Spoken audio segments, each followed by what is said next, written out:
Yo, what's up? This is Splendid Radio on PharcydeTV.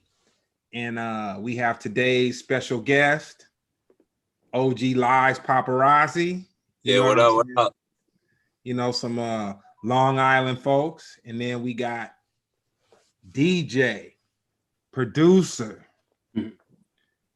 cut man on the ones and twos. You know what I'm saying? It's a difference between there's a difference between a DJ and what cats like Supa Dave do. There is a difference. Please That believe is it. true. Yeah. That's Please true. believe that. Not bragging, not boasting. You know what I'm saying? He's been involved in a DMC level competition. So with that being said, you know, for those that know, they know. Supa Dave, where were you the first time you heard hip hop, and what was the song? I had to have been in middle school, and my boy played me a Special Ed. I Got It Made, and it just, I was hooked after that. It's so funny. In the B-roll conversation we had before we went on, when I was talking about, okay, a song has the beat, you got the MC, and then we would have visuals that kind of like led us into it. I was in high school when that video to I Got It Made came on. Okay. And it's so crazy. Like the things that excited like my peer group when we were in high school versus today. We were jazzed out by the I want to say there was some Jettas in it. I want to say there was some Jettas, you know, Volkswagen Jetta, like that was a big deal to us. Special Ed riding on the hydro nah, it's not a hydroplane, but the little Everglades, you know what I'm saying? Right. You know, that the little where you could move on land and you could move on the water. When he was in that, you know what I'm saying? That was like those things were a big deal. So that was dope. For you, Lyes, where were you the first time you heard hip hop, and what was the song? First hip hop song? I don't even know, but I know like those hip hop movies as a kid, like watching Electric Boogaloo and like, you know, things like that kind of had me open, because you wasn't seeing that where we was from. It wasn't like that. It's like, what planet is this from? Like, and it was bugged out, like being a kid. Like, you know what I'm saying? You know, breakdance and stuff. It's not the same no more as when the way that I was exposed to hip hop. Then I happened to be lucky to be around it as I got older, and kind of didn't really understand what I was around till a little bit later. So the first song though, the first song you can remember that I can remember that I heard. I won't lie to you, man. I know that I listened to the Rapping Duke. I don't know if you know that record. Yeah. That was like, yeah. Okay. I'll say that right. And we gonna get in. You know what? I'm gonna switch the questions up a little bit, because I feel like I'm not doing just. I gotta paint the picture of both of you cats and where you come from, so that people can like see the canvas. They can understand it. So I'll start with you, Supa Dave. What city are you from? From Brentwood, Long Island. Okay. And you, Lyes? Brentwood, Long Island. Okay. So the twist is Long Island, for those that are watching, the hip hop that came out of Long Island is almost like the dope rap that came out of California that's not gangster rap.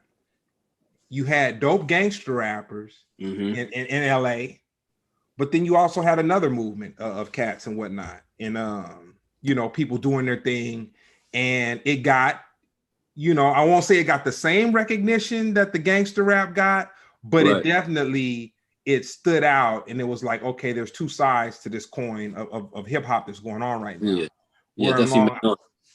Well, in Long Island, you guys had, you know, the De La Souls.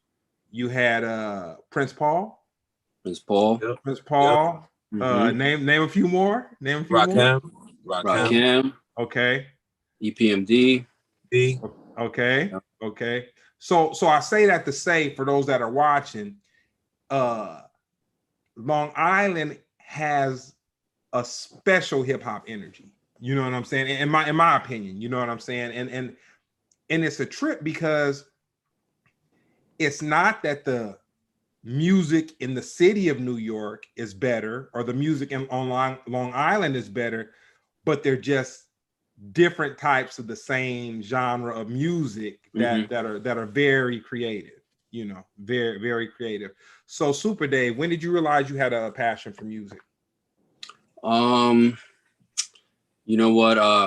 The EPMD video came out of Rampage, and DJ Scratch was on the video, you know, cutting up on the hook.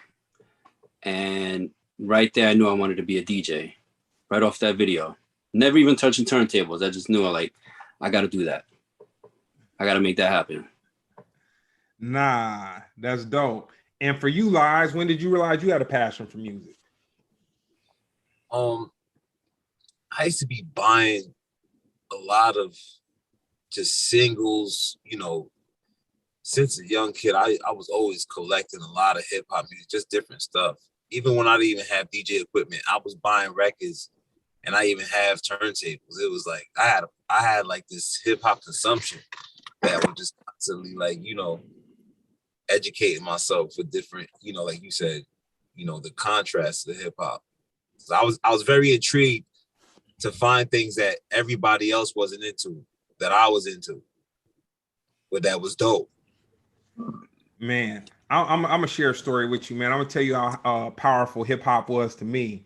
So I was probably about 11 years old, and my mother, she was a doctor, and she had a homegirl who was a doctor, and they would work at different hospitals on the weekends and stuff like that. And because you know you got paid like extra if you work like 7 in the morning till 7 in the evening, then they come home, rest up a little bit, then go in like maybe at 10 o'clock at night until the morning and whatnot or whatever. So her homegirl had a son, and I think his father had died or whatever. And then I came from kind of like, you know, mom, dad, same house, had a sister, whatever.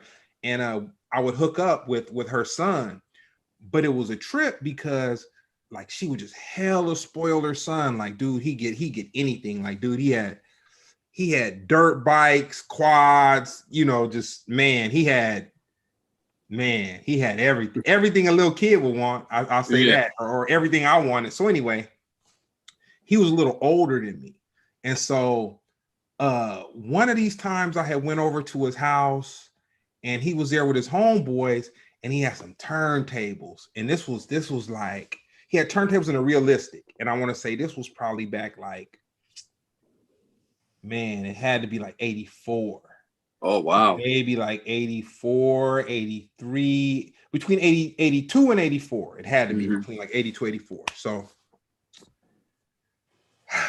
they're showing me that they're using the turntables to make these tapes, but they're making pause tapes too. So they're like, they're doing all kind of extras. So they're basically cutting a little bit of scratching because nobody had scratch pads and it was like direct belt and whatever. Yeah. But they were pause mixing it. And so they were mixing the record and then mixing stuff on tape, everything, whatever. So anyway, he let me hear this pause mixtape that him and his homeboys had just did. Man, hip hop blew my mind so hard that when him and his homeboys left, and I was like the younger kid, so I couldn't even roll with them, whatever. I took his tape, man. I took it. It was so powerful to me, man. I couldn't even, and I wasn't a thief, you know what I'm saying? But I was like, damn. This hip hop thing, like, man, this is crazy. I've never heard nothing, never felt nothing like this before in my life. So, of course, I get home. Mom's gets the call maybe about 4 hours later, whatever. He can't find his tape. Greg was the only one in the room with him. They come to me. You take the tape? Nope, didn't take the tape. So anyway, they didn't make a big deal about it, and then everything blew over. So I have a printing company.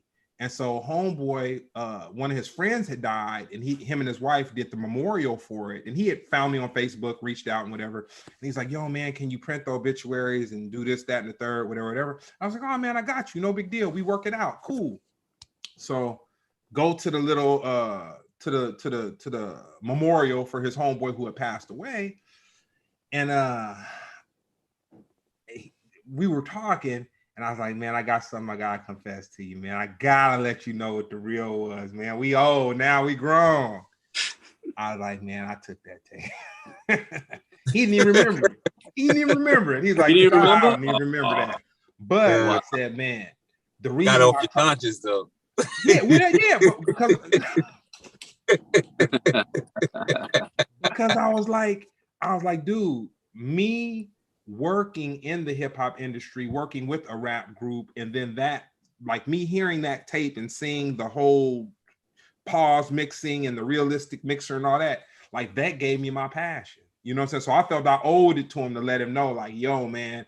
And then I didn't name him, so it ain't like I'm shaming him, but he had owed me a couple of bucks after the situation. And then I was gonna ride him for it. Then I was like, you know what, man? Stop it, knock it off, man. He set you in your direction, man. You know what I'm saying? Yeah. That's a dope story. Yeah, so that was what was up with that.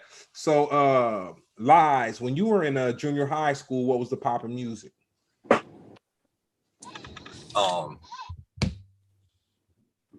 That was in the 90s, really. So it's a lot of stuff popping. It was a big contrast. Okay. But what was dope? There was so many dope artists I can't even name one. Like, it was just a different array. It wasn't the same. I can't even tell you who. It was like there was a lot of people out that I don't know, man. It was a big hip hop explosion. So it was a lot of things that just caught my mind. And back then everybody was different. So you could be into different stuff. You didn't have to be into the whole, everybody had something that you was into. You want me to keep it a buck? I'm gonna keep it a buck.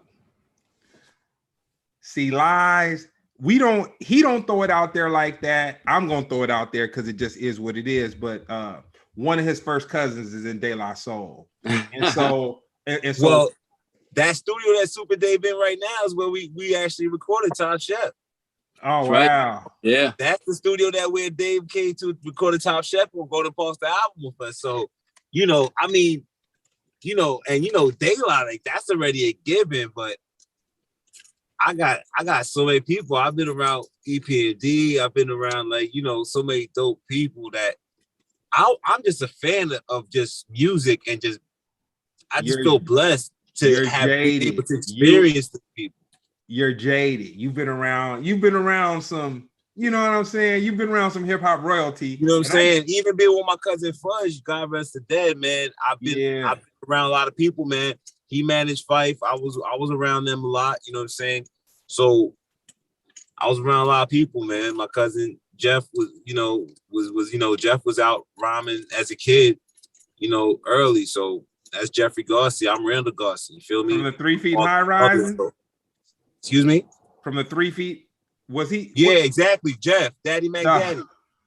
That's my cousin Jeff. You know what I'm saying? That's my cousin Jeff. You feel me? Jeffrey Garcia. You know what I'm saying? I'm Randall Garcia. So this is a family thing. It's just like, it's a bloodline, ain't some new stuff. Maybe people don't know about it, but there's a lot of people in my family that, you know what I'm saying, are talented. You know what I mean? I just happen to be one of them and representing that family, and Dave is part of that family bloodline tree.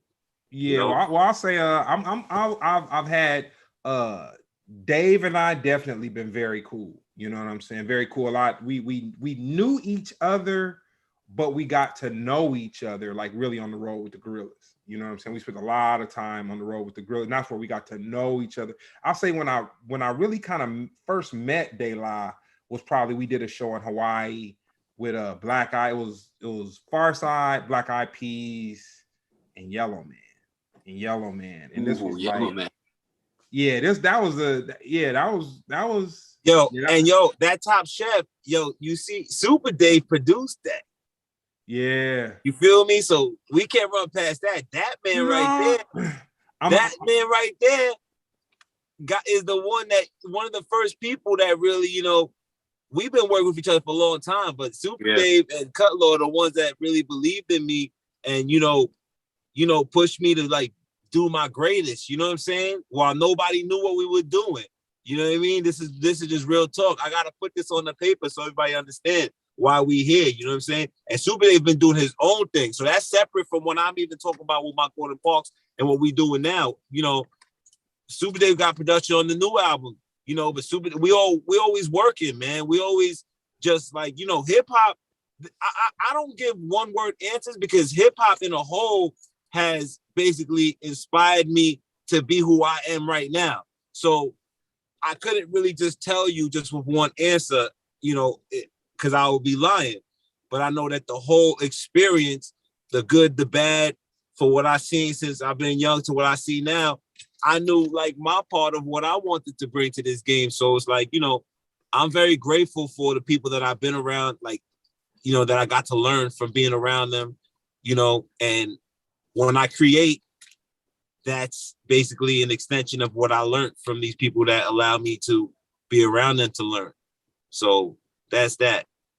Nah, that's dope. That's dope. You definitely, but I had to kind of get into it and break it down because it seemed like you wouldn't say who, but I had to let people know your who is like so vast that it's different, you know, a different experience. You know what I'm saying? That's what I'm trying. It's really a different experience. You know, I was around Fudge a lot. You know what I mean? I was around my cousin Dave a lot. I was around Parrish a lot. I have a lot of different experiences, man, that I can't really just, you know, my first job in the hip hop game was for George Clinton and the P-Funk for doing some photos for them. Shout out to Barbarella. You know what I'm saying? Man. Shout out to the Clinton family. You know what I'm saying? That was my first job. I was still in college. I really didn't even understand the game, you know, but I got to go out to Pensacola, Florida, you know, with George Clinton and P-Funk, you know, shoot some pictures. But it was a lot, like, I had to learn a lot, man. I came a long way from being a young man to being who I am right now, man. And, you know, I'm still learning. I gotta shout Barbarella out too, because man, so the reason I hooked up with your family was I was somewhere, I can't remember where. Fudge said, yo, I got somebody you need to meet, and they might be down to get some shirts from you because of screen printing and all that. And you know, it could kind of be a cool situation. And so then he said, I'm gonna hook you up with Barbarella. But she didn't say nothing about George Clinton. She didn't say nothing about that. But yeah, shout out to Barbarella, man, and George Clinton. Word. I'm gonna tell you something crazy. When he said the name Barbarella, and I didn't know Fudge with P-Funk at this time. I didn't know the Fudge dealing with P-Funk. I knew Fudge from hip hop, like back in whatever. When he said, I'm gonna introduce you to Barbarella, I promise you something overcame me, and I said, dude, that's George Clinton's daughter. And I never even knew George Clinton's daughter name or nothing like that, but me hearing the name Barbarella, I was like, that's George Clinton's daughter. And it ended up being George Clinton's daughter. And so Fudge plugged me in with that, and then we ended up having the same birthday. And that's crazy, right? Oh man, crazy. Yo, rest of dead, man. Cousin Fudge, you know what I'm saying? And you know, even when I'm doing, man, I know my family with me, you know, all my ancestors, real talk. But this is what I'm trying to say. Like, my thing is so in depth that I can't give one word answers, but I just know that, you know, I wish I could remember some of the, you know, exact, you know, songs and stuff. But I've seen so much that I can't even remember the first thing. I just remember the movies. I remember the movies, man, had me open. Like, I was like, yo, this is different. Like, you know what I mean? Yo, cats was on cardboard boxes back then, man. It was different, you know? Yeah.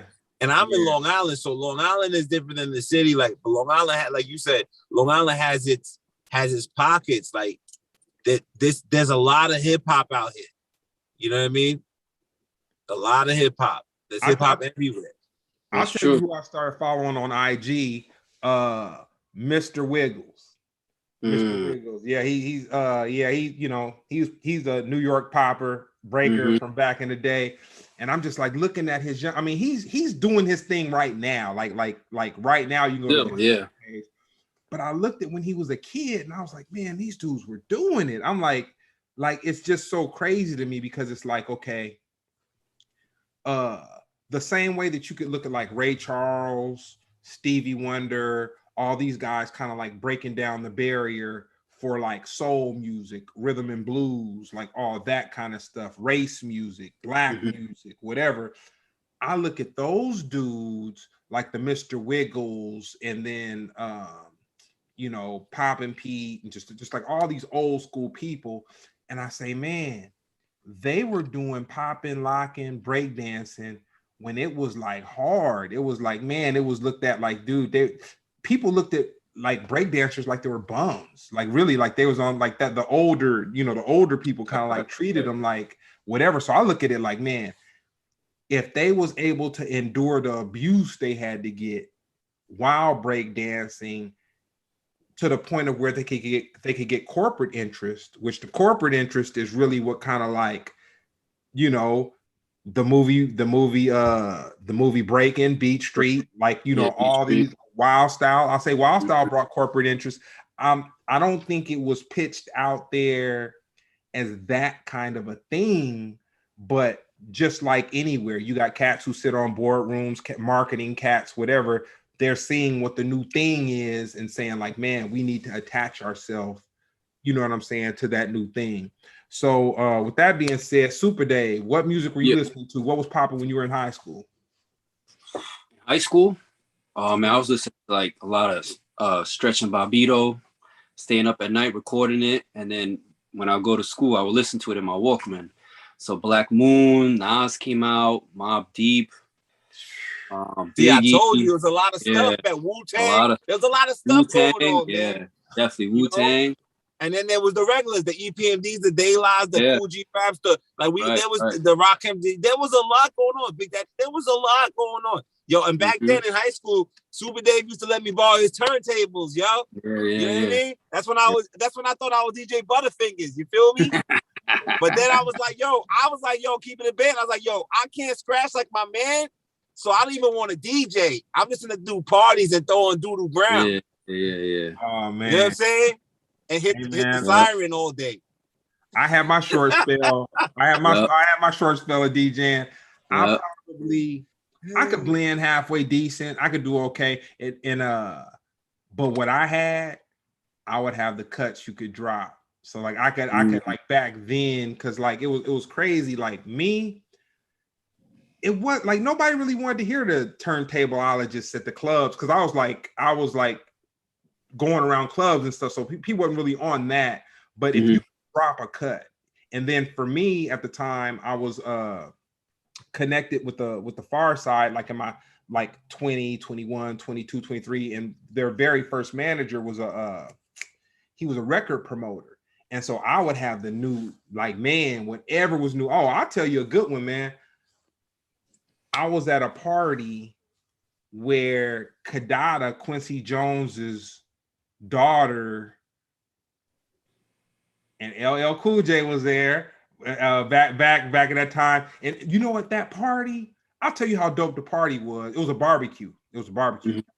Kadada came in, and like we really didn't even know what Cristal was, but she came in with like a case of Cristal, man. It had to be about 12 of them, you know what I'm saying, in the box. And I just remember being like, dang. And I had the DOS Effects, Pete Rock microphone. Oh, that's fire. Let me tell you, I dropped it at the party. People went crazy. Put it back in my record bag, walked away, came back, and guess what? It was gone. And that was probably that payback for that mixtape. That mixtape, yep. I was just about to say that. That was probably the payback. Oh, that's funny. Cool. So Supa Dave, what was the name of your first DJ group? The first DJ group, my first DJ, Turntable Crash Dummies. That was with DJ Develop, Spectacular, DJ Craze, and then from there on, they formed the Allies and stuff, and they just took off. You know who I toured with, and I really like I because I DJ'd a little bit, I knew like the levels of an Aladdin and like these cats that could really do their thing. But we did this tour years ago, it was the agent. We had an agent from the agency group, and he was like, "Yo, man, if you can throw them on with you guys, we'll try to get you some more dates." Whoop, whoop, whoop. Oh man, the Executioners with Rock Raider and Rob Swift and Sinister. Mr. Sinister wasn't there then. Oh, he, he took some time off. It was Total Eclipse. Total Eclipse. Oh man. I mean, if you go to the Pharcyde YouTube page and look at, it's not Lost Years. It's not Lost Years, but I think Brown might have some of it up there. But we were getting camera footage.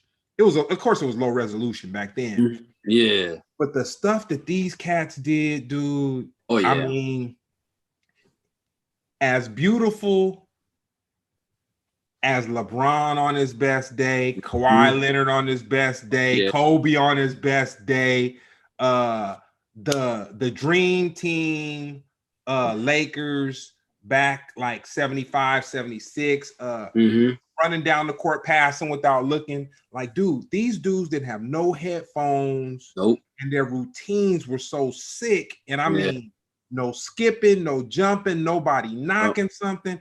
And Rock Raider was nice. Not to say the other cats weren't, because Rob Swift was cool. You know what I'm saying? Totally was cool.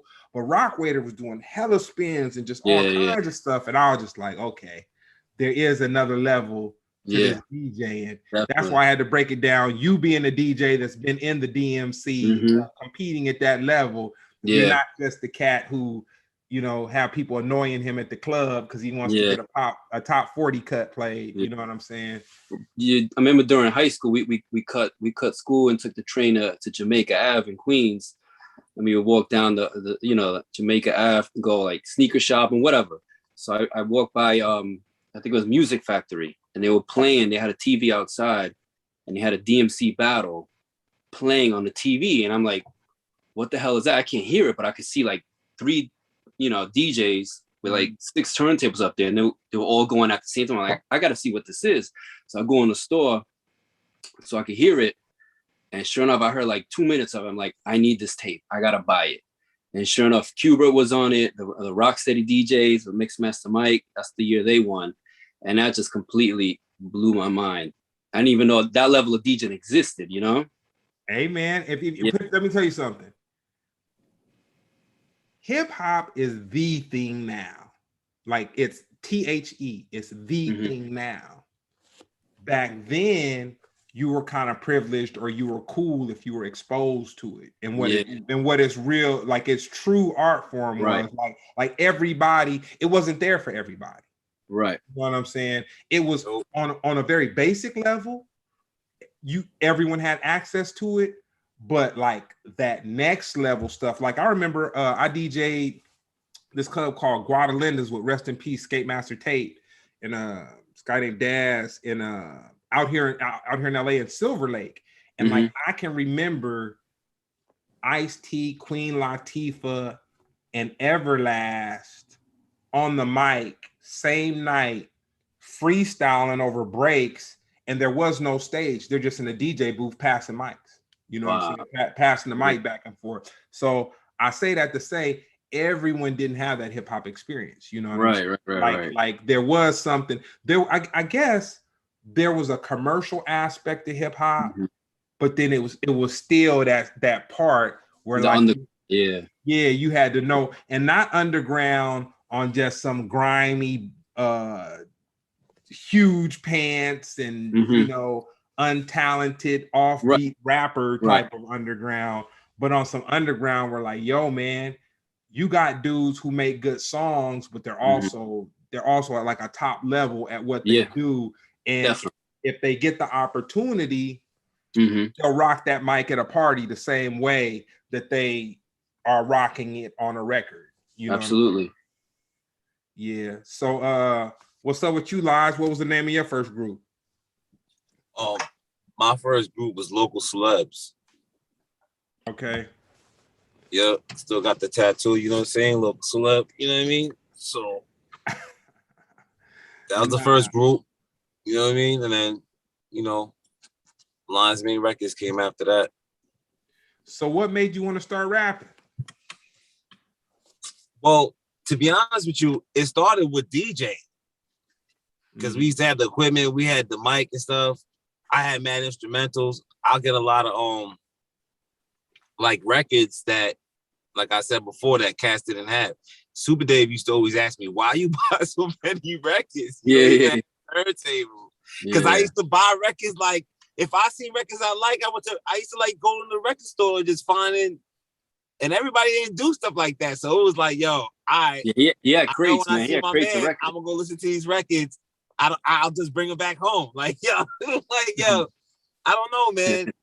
So, buying records had me have instrumentals. Then with the instrumentals, then you just rap all day because you got a turntable, you got the records. So I used to just rhyme, but I didn't even really take it like I was trying to rhyme. I was just having fun because it was hip hop. It's like that's what you do. You just have fun, like, and then you just like, I guess to be honest with you, you always like challenge yourself. Like Dave said, like you tell yourself, like, yo, I'm gonna get nice at this. You see, but with turntables, but I knew I didn't want to do what you had to do to get nice with that. But with rhyming, I knew that I wanted to do what I had to do to get to my level. You know what I'm saying? Nah, so, you found your passion. You know what I mean? I felt like I had something to say, but I was in the wait till I said it to where people will understand exactly what I'm saying. Nah, that's dope. And so for you, Supa Dave, you DJing, like how did before you had that moment of seeing DMC level turntable tree and all that kind of stuff. Yeah. What was it that made you say, yo, man, I want to do this? Well, yeah, when I saw the EPMD Rampage video, I wanted to DJ. Okay. So my boy happened to have a turntable in his garage that nobody used. And he's like, yo, you can have it. So I bought some needles. And from there, I started buying records. So I had one turntable. Then my other friend had a neighbor that was selling a mixer. I bought that for $20, little Gemini, old school mixer. And I had one turntable and one mixer. And from there, I was just scratching on one hand, just trying to get busy with it, And so finally, I got another turntable for like Christmas. My pops bought me one. And then from there, it was over. I had the fever. I just couldn't stop DJing after that. You want to hear something crazy? Yeah. Earlier in this conversation, you were explaining something and you were explaining it with your hands. And I promise you on everything, you were moving fast. I was like, yeah, you can cut. I was like, yeah. He was moving fast with his hands. I was like, yeah, I know what that's about, man. I've been around it enough. Should know what it's about. Yo, and let me mention, DJ Supa Dave is my barber also. Yeah, nice right. with the hands, man. Hey, man. That's my personal barber. You feel me? For real. Hey, man. He know how to be passionate about something. I'll tell you that. You know what I'm saying? Because both of them is like, me, I played the trumpet when I was younger, and but I did it because it only had 3 valves. And I was like, okay, it's gonna be easy because it got 3 valves. Negative. So I say that to say that, hey, man, whenever I see somebody passionate about something, especially where I am right now in my life, I'm like, man, if you can be passionate about something to continue and to, and to do creative things and make your own way, that's something very special. So on to the next one, Supa Dave. Yeah. Other than scratch, who was the DJ that made you do what you do? Nowadays, I'll say DJ Premier. Yeah. Oh yeah, because you're on the production side of it. I keep hovering over DJing, but DJing. In my conversation with you, I keep hovering over the DJ part. Yeah. And you're the producer too. We gotta get to that. So yeah. Who would be the largest person that you've ever? Large is just a funny word. Who's the person that you produced a song for that you said, dang, I did that. I was able to do that.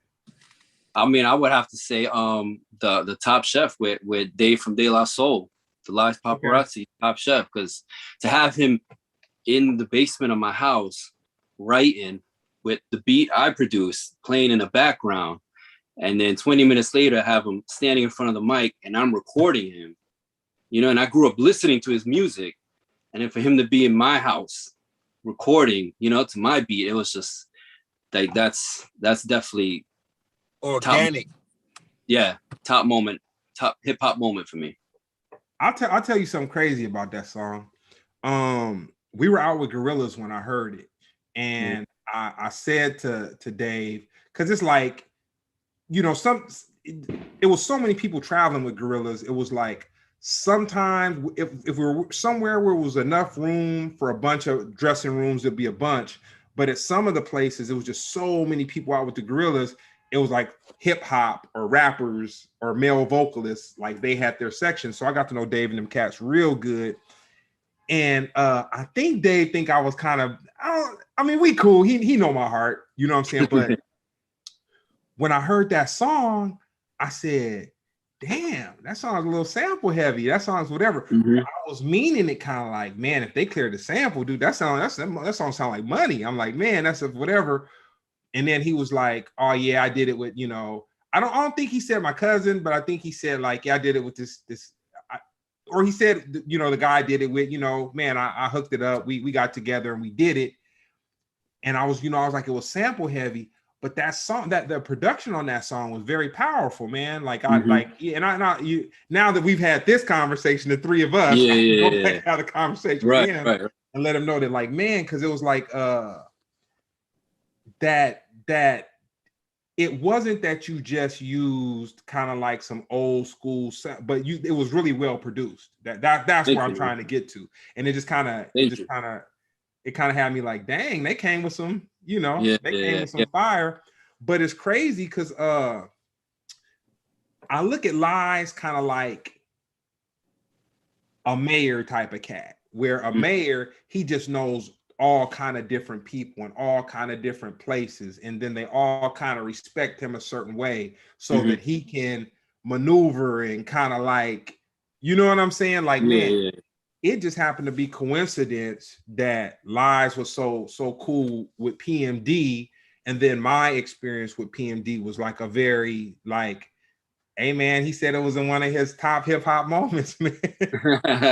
He saw me acting a fool though. That's you know, not a hip hop moment where he saw something really dope or something cool going down. He saw me losing my mind for a second, you know what I'm saying? And he counseled me and brought me back down, and we were able to laugh at it, you know what I'm saying? That's dope. Saying after the fact, but it's crazy because it's like Lyes, PMD, you know, Fudge, his cousin Dave, you know what I'm saying? Yeah. It's like everybody just has good energy. And it's like when I talk to all these cats, it's almost like I'm talking to family. It's just crazy how you can just kind of like pop lock with certain people like that, even with we're gonna have to pull you into it, Supa Dave.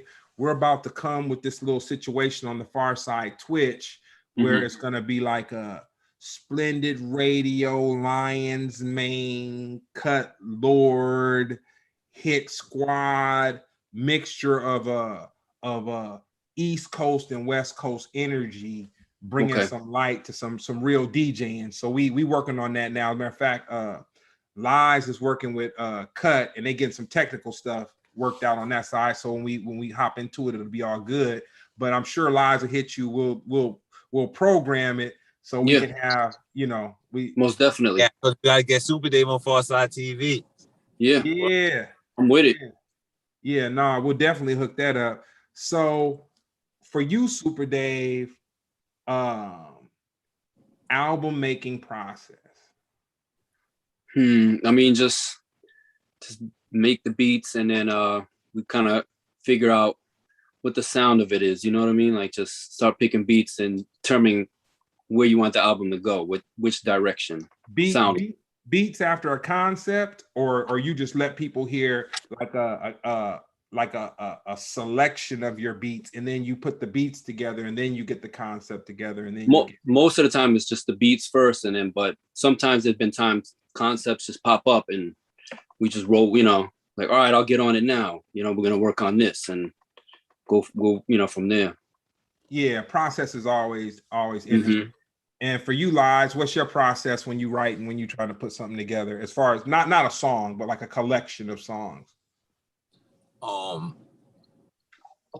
First of all, I make sure it's contrast. I don't come in just one direction, you know. And second of all, I listen to my team. You know, I write my own stuff, but I trust everybody that man's a position that they man. So if they tell me, yo, God, do it over, and I'm thinking, yo, nah, that shit was hot, jalapeno, nigga. I don't tell my dudes like, nah, B.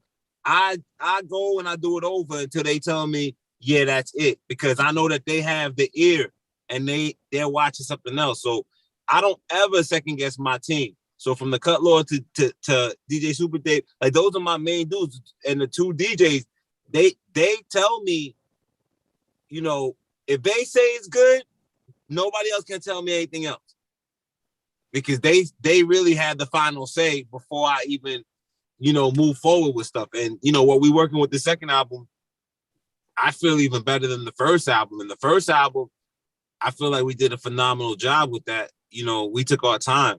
You know what I mean? Mm-hmm. Most of the production is Supa Dave on that Golden Parks album. Yeah. And we did a lot of different type of song. Like we didn't just do music to just do music. Like we really thought about it, and there's no micromanaging, man. That's the thing. Like everybody, you know, trust each other to do what they supposed to be doing. And I think that when you have that in your team, the end result is different. You know what I mean? Teamwork make the dream work.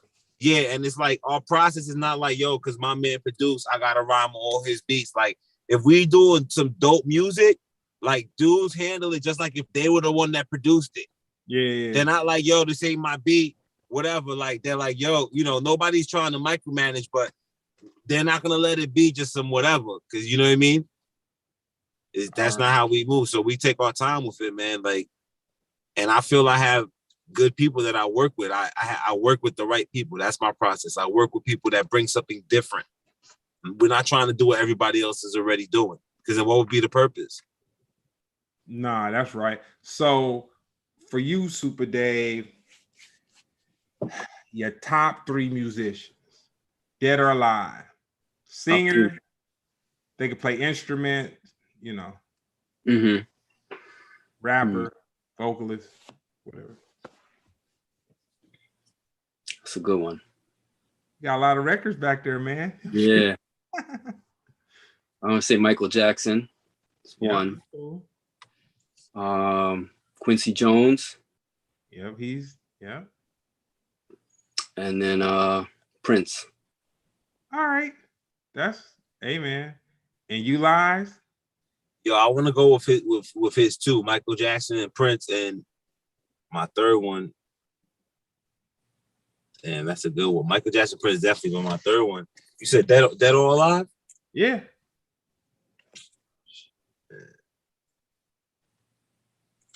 I gotta really think about this one. It's gotta be like its impact, because music is not. We're not just talking hip hop. We talk about music. Yeah, and we're not talking contemporary. We talking about, you know. We're not talking contemporary. Damn it! I don't even want to. Yo, you know what I'm gonna say? I gotta put Bob Marley in there, man. Yeah, I gotta put him in there. I gotta put him in there with mine. Yeah.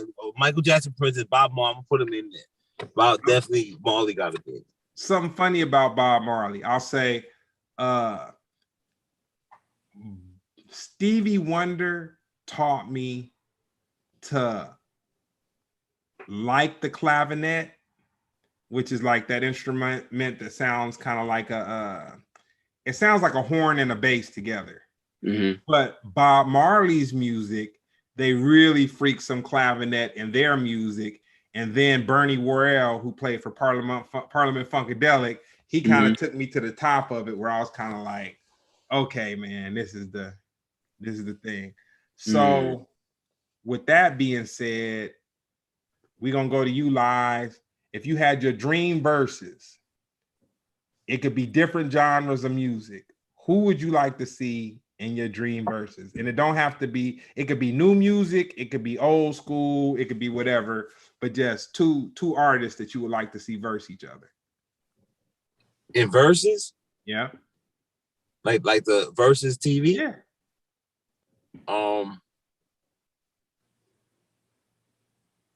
Okay. This is a good one. Gosh, this is a good one. Yeah, hold on a second. You gotta give me some time. We gonna go to Supa Dave. Yeah, we'll come back to you. Oh my goodness. But this is something. But I'm learning because me and Lyes, we talk a couple times a week. But what I'm learning is so funny. He's jaded, man. You know what I'm saying? When you're around music and you're just like it has nothing to do with you not liking it, nothing like that. But kind of like the awe factor is kind of like sucked out of you a little bit. You know what I'm saying? Kind of like But for you, Supa Dave, if you had your dream verses, who would you like to see? I personally would pick Dr. Dre and DJ Premier. Woo. That's a good one. That's a good one. Yeah, that's a good one, B. That's a good one. Dang. That is a good one. I would love to see that.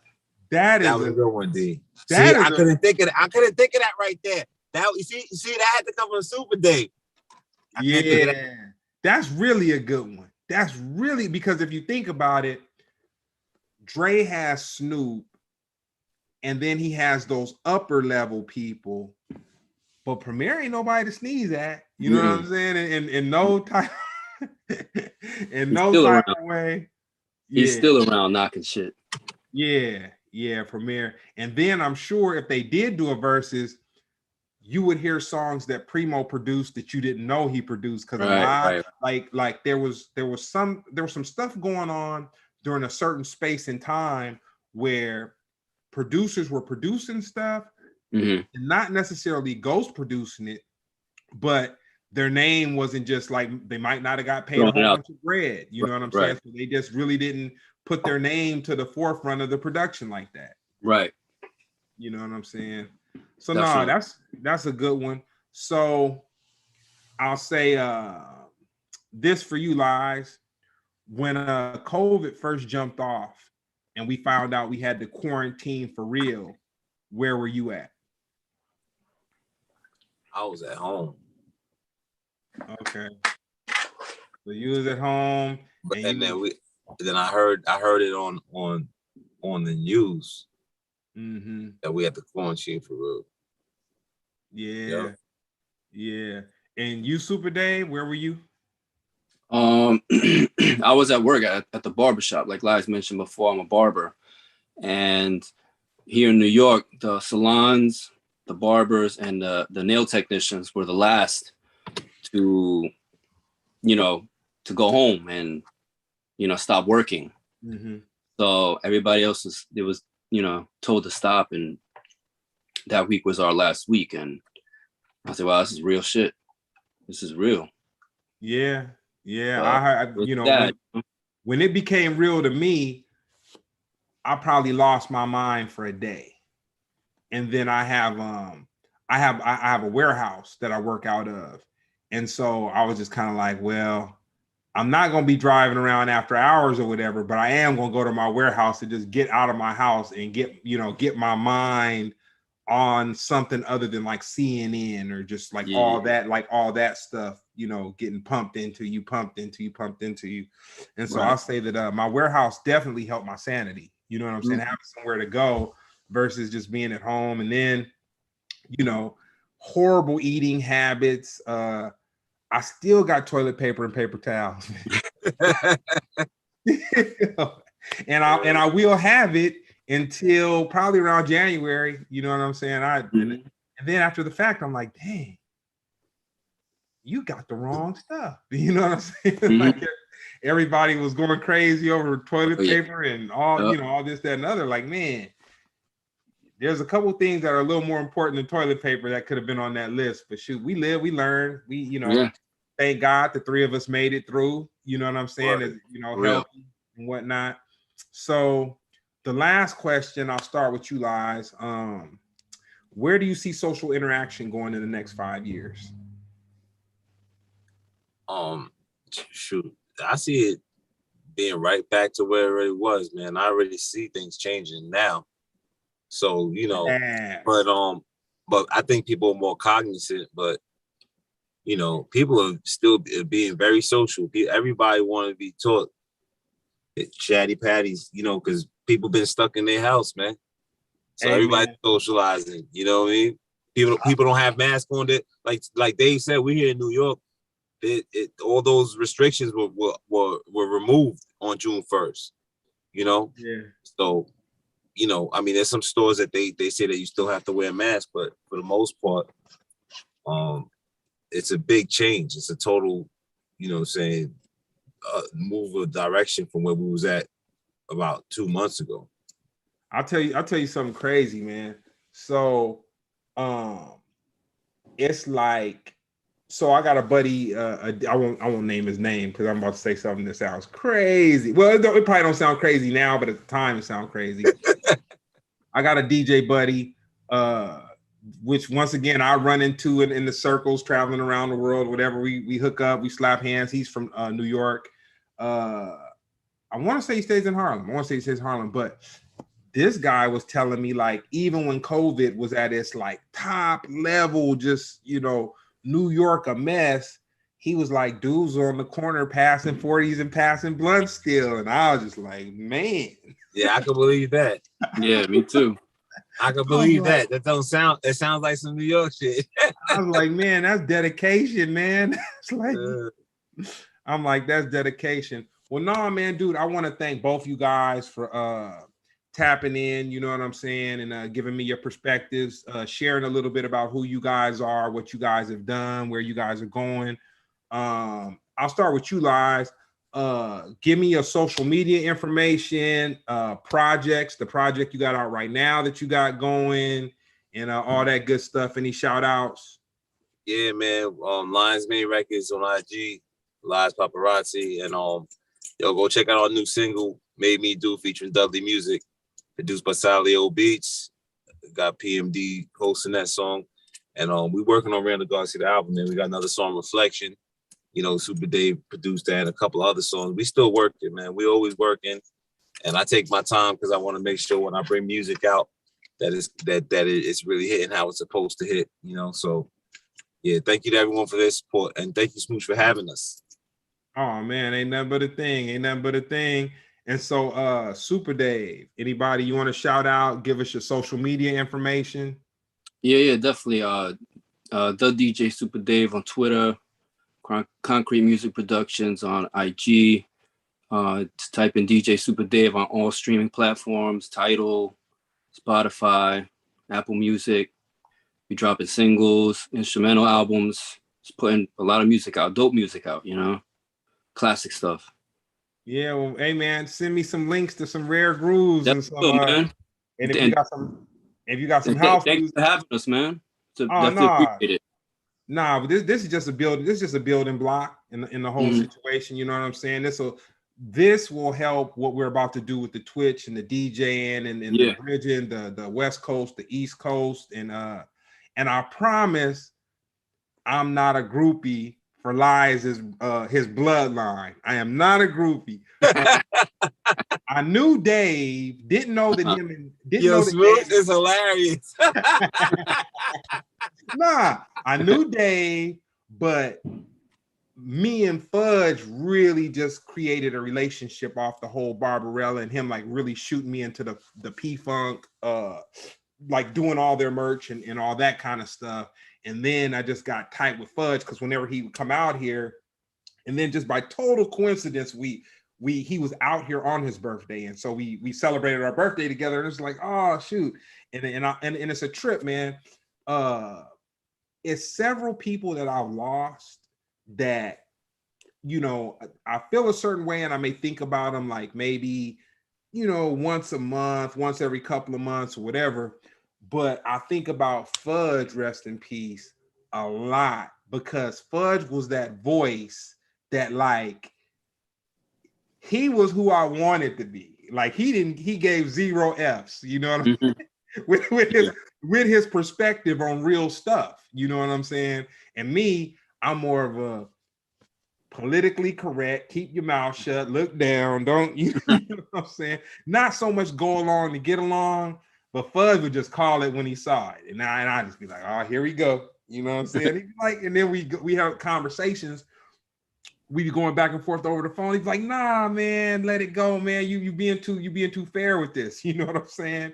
And he break it down. So once again, man, the third piece of a gift out of Lyes bloodline was a relationship with him. You know what I'm saying? And then me and P cool. So I'm just documented. I'm not a groupie for the bloodline. I just happen to know. Yo, and let's not forget, Smooch is doing all the merch for Lyes Main Records too. Yeah, Smooch is handling all the merch. Don't worry, Supa Dave, we got you. Yeah. Get hooked up, man. Nah, we about to get it right. So now, man, with all that said, man, thank you, gentlemen. Thank you, Smooch. And, thank you, man. Yep. So and then real quick, Lyes, what platforms can they get the Yeah, man, make sure you go get my new single, Made Me Do, featuring Dudley Music. Get that on Apple Music, Amazon, Tidal, all streaming platforms digitally. Made Me Do, Lyes Papparazzi featuring Dudley Music.